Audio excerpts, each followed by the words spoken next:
Hagajing lakai FIFA World Cup naga grup I hapreng ke Norway, Persia ke France. Barbaro artli ken hun kilio ban rung lupa syakara of 32. Barhaga naga jing lakai uhalan uklemi madan. Aba fai syakara naga jing lakai ke France kala khurgan amjob. Adin bakalala ban perlim suk ya ke Norway hadu saw lakaway. Barhaga naga jing lakai udembele uliyo ban tap hat-trick. Kata uliyo ban tap aga minit kwa nyau arpeu. Barhaga minit ke balai peu ar.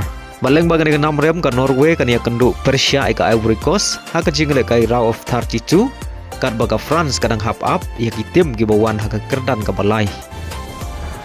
Agoi par ke jingle ke na ke grup I hapreng ke Senegal Persia ke Iraq haba pai syangan ke jingle ke Senegal kala khur kan amjob hadin bagalala ban perlim suk ya ke Iraq hadu san lanot.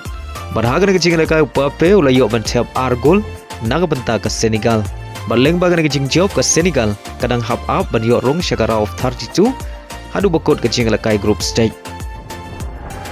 Haga jing lakai naga group H hapreng ke Uruguay Persia ke Spain.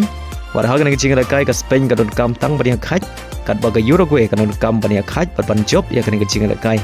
Habas dang ke kelas step omdon ke bala ban pen khijar badaya shwa ban kot ke kelas step ke Spain ga yo ban tap ya ke gol ke banengkong leng bau bena.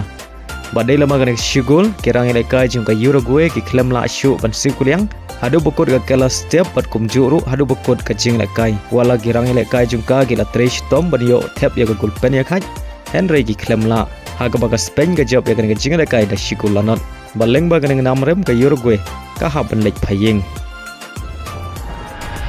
hagawai par ke jing lekai na group H hapreng ka Cabo Verde Persia ka Saudi Arabia.